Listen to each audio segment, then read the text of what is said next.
খাবে না। ছাগল ভুক্ত কি কাম, ক্রোধ, লোভ, মদ, মাৎসর্য, এগুলো ছাগল, কুত্তা, বিড়াল নষ্ট করে ফেলে। কুকুরে যখন ওই সারা গাছের উপর মারামারি করে, কামড়াকারি করে, তখন গাছগুলো নষ্ট হয় না নাকি? আর গাছ ছোট দেখলে এগুলো গরুতে খাবে না, ছাগলে? তাহলে আমাদের কি হচ্ছে, আমাদের এই ভক্তি জীবনটা রক্ষা করার জন্য প্রতিনিয়ত আমাদের কি করতে হবে, সাধুর সঙ্গে থাকতে হবে। আমরা যে সাধুর সঙ্গে তো একেবারে আগুনের মতো, লোহা যখন আগুনের মতন দেওয়া হয়, লোহাটাকে আগুনের মতো হয়ে ওঠে না, হয়ে যায় নাকি, যা কিনা? আবার লোহাটা যখন আগুনেতে সরায়, যেই লোহা সেই লোহা। তাহলে আমাদের কি করতে হবে, ওই আগুনের ভিতরে ডাবাই রাখতে হবে, ওরে ঠান্ডা হইতে দেওয়া যাবে। এই জন্য প্রভুদেব বলছেন যে তোমার ভক্তি জীবনকে যদি সুন্দরতম রাখতে চাও, নষ্ট প্রয়াস অবদর্শ নিত্যম ভগবত সেবায়া। অবদর্শ কি কেউ বলতে পারেন এখানে যারা আছেন? অবদর্শ হচ্ছে এই কর্তৃত্ব অভিমান রেখে ভোগের বাসনা, তার নাম অবদর্শ। এটি তো যায় না, বুঝছেন? এটার থেকে যদি হাত পেহাইতে যে ভগবানের কথা শুনতে হবে আর নাম জপ করতে হবে, অপরাধ শূন্য নাম, তাহলে আমরা এখান থেকে রেহাই পাবো। আমরা কম বেশি সবাই ভিক্ষুক থেকে সম্রাট, সবাই আমরা অহংকারী। কেউ রূপের অহংকার, কেউ গুণের অহংকার, কেউ ধনের অহংকার, কেউ আর ভক্তির অহংকারও করে। ষোলো নাম জপ করি, আমরা ইস্কন থেকে ভক্ত হয়েছি, তোরা তো মাছ খাস, মাংস বলা যাবে না, ঠিক না? যে আজ মাছ খাচ্ছে, মাংস খাচ্ছে, তোমার তো বড় ভক্ত হইতে পারে না, সে হতে পারে না। তুমি আজকে বাকান, তোমার কোন দোষ নাই, তুমি যে একটু শাস্তি ইলেকশন ধরলে ঘুরিয়ে বেড়াও নাকি, দোষ মুক্ত হয়ে গেছো। দোষ মুক্ত হলে তুমি ভগবানের দেখতা, তুমি ভগবানের দেখো, হৃদয়ে কি তোমার ভগবানের ছবি আছে? তুমি তো সাধু হইছো, বলো তো একটা জোর দিয়া যে আমি হৃদয়ে সবসময় ভগবানকে দেখি। এটা তো সরে আঁকা শুরু করছো মাত্র, তাই না? তুমি কি বিশেষ করে বাস করছো, তুমি জজ বরিষ্ঠ হবা? তুমি সাধু হয়েছো, ভক্ত, তুমি সাধু হয়েছো ভালো, তুমি কি ভগবানের দেখো? তাহলে তোমার চেতনা কি কলুষ মুক্ত হয়েছে? তুমি তো দোষী, তুমি দোষী, আর একজনের দোষী বলবা। তুমি হলে চালনির মতো এখনো, তুমি একজনের যদি সুজের মতো ফুটা থাকে, তাহলে এই সুজ তোর অফিসারে দিদি ফুটা, তোমার তো চালনি হাজার হাজার ফুটা, এদিকে লক্ষ্য নাই, তাই না? কি কাণ্ড রে কাণ্ড। এই জন্য গুরু মহারাজকে আমি জিজ্ঞেস করছিলাম, আমার খুব ক্লোজ ছিল গুরু মহারাজ, মানে আমরা একসাথে উঠা বসা করতাম, অনেকদিন আগের কথা, তখন তো আর ভক্ত এত ছিল না, আর আমি বুঝতেও তো পারি না গুরু মহারাজ এত বড় মহান ব্যক্তিত্ব। তো বিষয় হচ্ছে, বলছিলাম গুরু মহারাজ কি করে ভালো ভক্ত হওয়া যায়? বলছে কি, পরের দোষ ভুলেও বলবো না, তাহলে ভালো ভক্ত হয়েছে। পরের দোষ চোখ দেখবে না, পরের দোষ দেখলে চোখ নষ্ট হয়ে যাবে, যেদিকে তাকাবা খালি দোষ দেখবে। মানে একটা লোক দেখলেই ভালো জিনিস আর চোখে আর পড়বে না, খালি দোষটাই পড়বে, তুমি দোষী হয়ে যাবা। আর যদি ভালো হও তাহলে ভালো হয়ে যাবে। মা অতি সুন্দরী হইলে, অতি জ্ঞানী হইলে, অতি ধনী হইলে, অতি বংশে হইলে যদি ভক্ত না হয়, নষ্ট হইতে বেশি সময় লাগে না। এই জন্য কালা ফেদা ভাঙ্গা চোরা মাতাজি গুলি ভালো যদি ভক্ত হয়, বুঝাতে মা? হ্যাঁ মা, এইরকমই। যদি ভক্ত না, আর ভক্ত হইলে সুন্দরী তো দোষ নেই, ভক্ত হইলে সুন্দরী তো দোষ নাই। এক সুন্দরীর গল্প বলি মা, এত সুন্দরী মানে 2-4 বাস দৃষ্টিকে খুঁজে পাওয়া যায় না, বুঝছেন? সুন্দরী যারা যেমন ধরুন পচা জিনিসের উপর মাছি কিন্তু বসে, তাই না? সুন্দর জিনিসটা কিন্তু জড়জগ সুন্দর যেটা, সেটা কিন্তু পচা জিনিস, সেটা কিন্তু আমরা যারা পচা মানুষ তারা বুঝবো না, বোঝা যায়, বুঝেন না? যত সুন্দরী ছেলে পচা, পচা বৃষ্টার মতো, বোঝা যায় না? ও বাবা কয় কি না?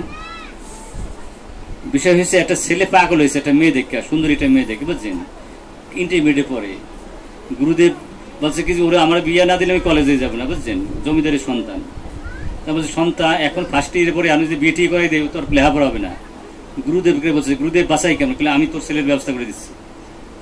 গুরুদেব গেছে বলে ছেলেটা খুলে আসছেন কেন? আসছে তোর বিয়ে করার জন্য। কি সুন্দর, বাবা বিয়ে দেবেন, আপনি বিয়ে দেবেন, কি মজা, কি মজা, কি মজা, আনন্দ লাগতেছে। যে মেয়েটার সাথে দেখে পাগল হয়েছে, অপরূপ সুন্দরী, বুঝলেন?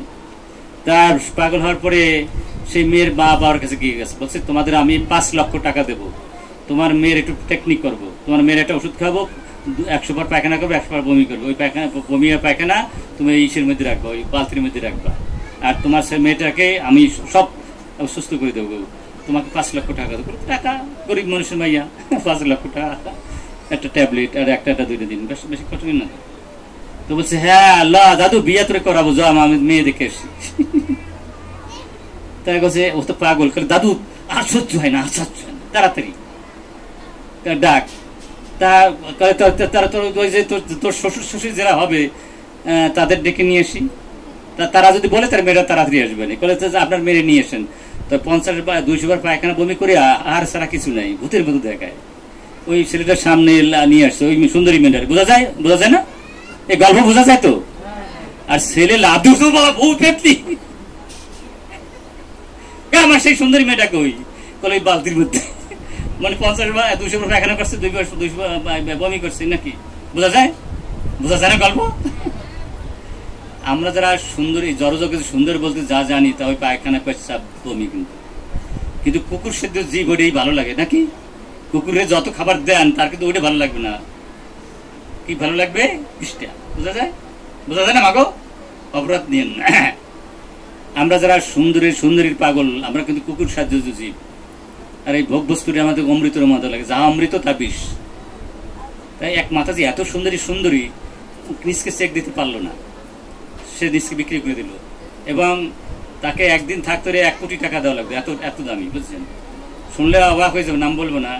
কোন এক মহিলার একটু কি বলবো জড়াই ধরতে হবে, 30 কোটি দেওয়ার লাগে এই বাংলাদেশ, এই পৃথিবীতে এখন বর্তমানে।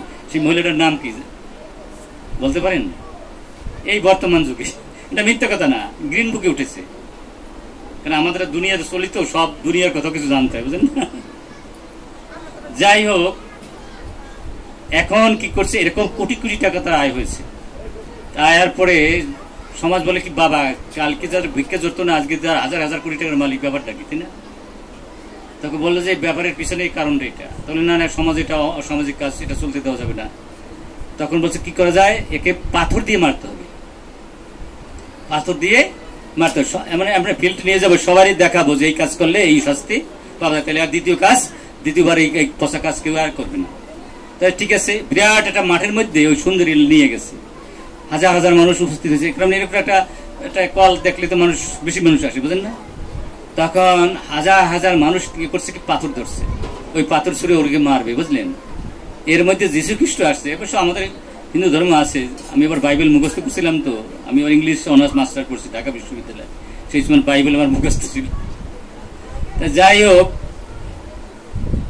যেই উদ্যত হয়েছে, হঠাৎ দেখে কি যীশু খ্রিস্ট, এই তোমরা কি করছো? মেরেই ফেলবো, কারণ কি এই অপরাধ করছে না, এই যে এত অপরাধী তার মারা উচিত, আর মারলে এইভাবে মারা উচিত, সবাই জানুক এই অপরাধ করলে এইভাবে মরতে হয়, তাহলে আর এই অপরাধ আর হবে না। তবে সাবধান, আমি তো যীশু খ্রিস্ট, যদি এমন হয় তোমরা যারা ঢিল মারবা, যদি একজনও কোনো জীবনে কোনো সময় অপরাধ করে থাকো জীবনে, সাথে সাথে আমি তাকে ভস্ম করে দেবো। বোঝা যায় না? তুমি জীবনে যদি একটা অপরাধও করো, একটা অন্যায় করো, সে যদি ঢিল মারো, তাহলে সাথে সাথে আমি যীশু খ্রিস্ট তাকে পুড়ে ছাই বানাই দেবো। বোঝা যায়? তখন কেউ কি আমি 3 দিন আগে এই কামটা পচা কাম করছি, কেউ কি আমি 1 মাস আগে করছি, আমি 1 বছর আগে করছি, আস্তে আস্তে পিঁপড়ের লাইন দিয়ে আসতে সবাই রেগে লক্ষ মানুষ ছিল ওখানে, আসলে একজনও নির্দোষ ছিল না। আমরা যদি নির্দোষ হতাম তা আমরা কি এখানে পড়ে থাকতাম? যদি যেখানে আমি নির্দিষ্ট হবো, তখন এই জড়জগতে আর থাকতে হবে না, জেলে থেকে মুক্তি আমরা বৈকুণ্ঠ ধাম চলে যাবো। হরে কৃষ্ণ। আমরা কি দীক্ষা নিয়ে একেবারে বৈকুণ্ঠ ধাম গেছি, তাহলে পরে নিন্দামন্দ করবো কেন? তুই মাছ খাস, তুই গরু খাই না, মুরগি খাস, করলি খাস, এটা বলবো কেন? বিনয়ের সাথে বলতে পারি, ভাই গীতায় বলছে আয়ুষত্ব বলার সুপ্রীতি বিবর্ধনা রৈশা আহার সাত্বিক। তুমি যে প্রসাদ খাও, চেন্নাই মাদ্রাজ গেলে যে রোগ ভালো না হবে তার তা তুমি মুক্তি পাওয়া, যদি তুমি প্রসাদ বুঝে। হরে কৃষ্ণ। গীতা কি ভুল? মাদ্রাজ গেলেন, চেন্নাই গেলেন, অসুখ ভালো হয় না, হরিভক্তি বিলাসে আছে এই শ্লোকের উদ্দেশ্য দিয়ে। যদি প্রসাদ যথার্থ ভক্তি সহকারে খেতে পারেন, যে রোগ ওষুধে ভালো হয় না, সেই রোগ আপনার প্রসাদ খাওয়ার মধ্যে ভালো হয়ে যাবে। হরে কৃষ্ণ। তবে আমরা কেউকে নিন্দমন্দ করব না, আমরা কি করব? চেষ্টা করব গীতা ভাগবতে কি আছে এটা জানাতে এবং মানতে। আর কেউ কোনো প্রশ্ন? আমরা খাবো, আমাদের নোটিশ আসে না কেন? আমরা বসে আছি যে তাড়াতাড়ি বলবে যে ছেড়ে দেন। আচ্ছা মা, একটা প্রশ্ন করুন পিছনের মা, এই মাত্র 3-4 জন ইউটিউবে নিয়েছেন, আর আপনাদের এখানে ইউটিউব নাই? দোহাই আপনাদের বাপ মা 14 পুরুষে দেখেন, আমার এখন ব্যবসা বাণিজ্য নাই। আমি গভর্নমেন্ট প্রিন্সিপাল ছিলাম, আমাকে ভগবান কম দেয় না ব্যবসা বাণিজ্য, বুঝছেন? অনেক কিছু দিয়েছে যা আমরা আশা করি না তার তো বেশি, কিন্তু আমি চাচ্ছি প্রচার হোক। আমরা ছাতাও জানি না হিন্দু ধর্মের মানুষগুলো, বুঝছেন? কিন্তু যদি আমরা এগুলো চর্চা করি কিছু জানবো, প্রশ্ন উত্তর দিতে পারি। হ্যাঁ, এখানে শেষ করুন।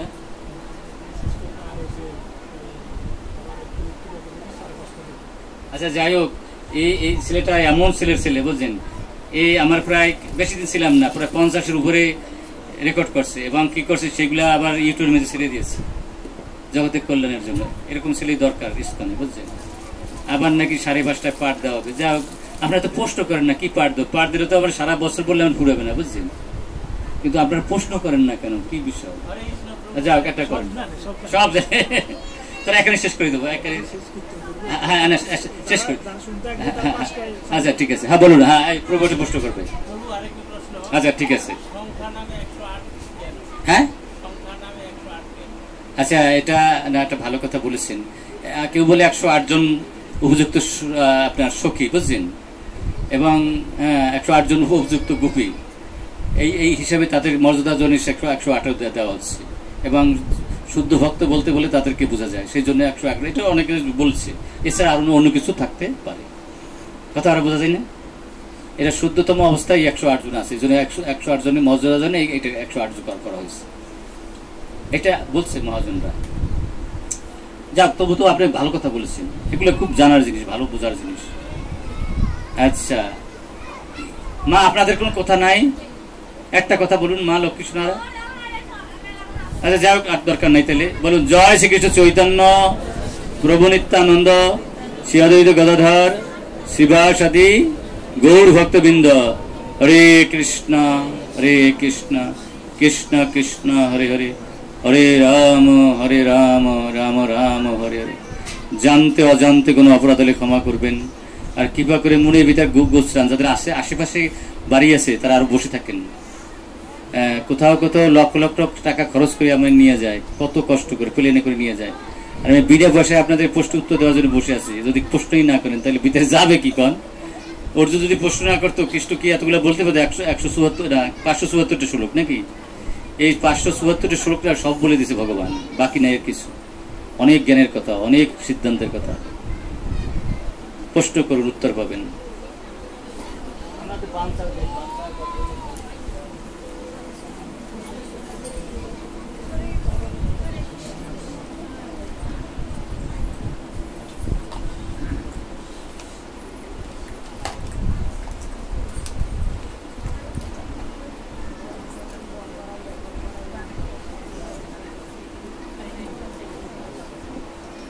হরে কৃষ্ণ, হরে কৃষ্ণ।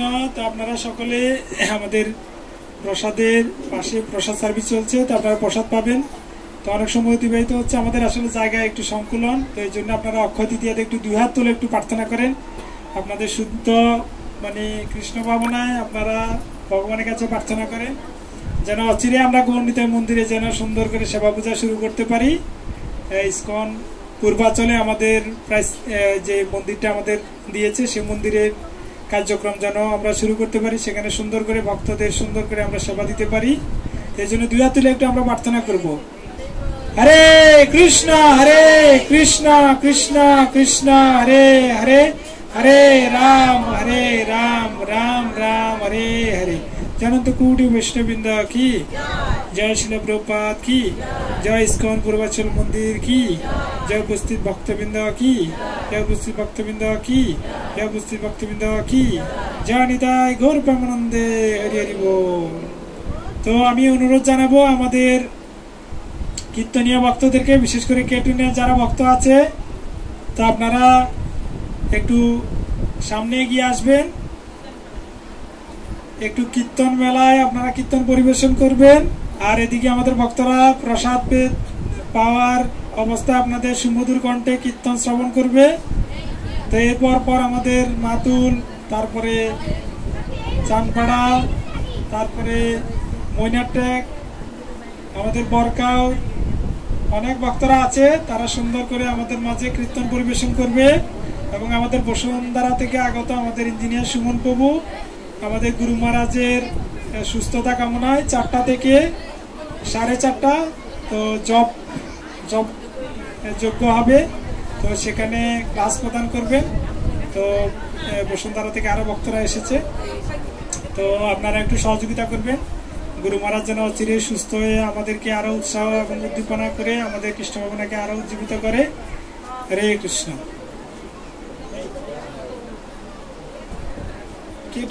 কেটুন থেকে আগত ভক্তবৃন্দের দৃষ্টি আকর্ষণ করছি, আপনারা নাট মন্দিরে চলে আসুন। আর যারা আমাদের ভক্তরা আমাদের বারান্দায় প্রসাদের ব্যবস্থা আছে, আপনারা ওখানে বসে যান। তো কৃপা করে আমাদের এখন কীর্তন মেলা শুরু হবে।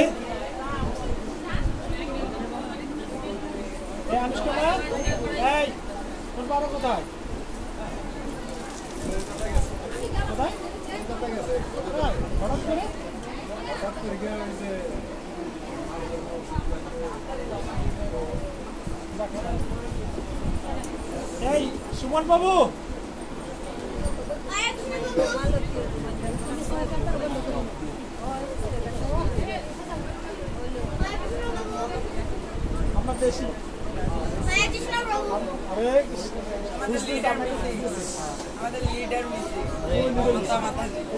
ভক্তরা রেডি মিসিং টিসিং নাই, শুরু করে দেন। কোনো মিসিং টিসিং নাই। ওকে, লিডারদের বুঝো।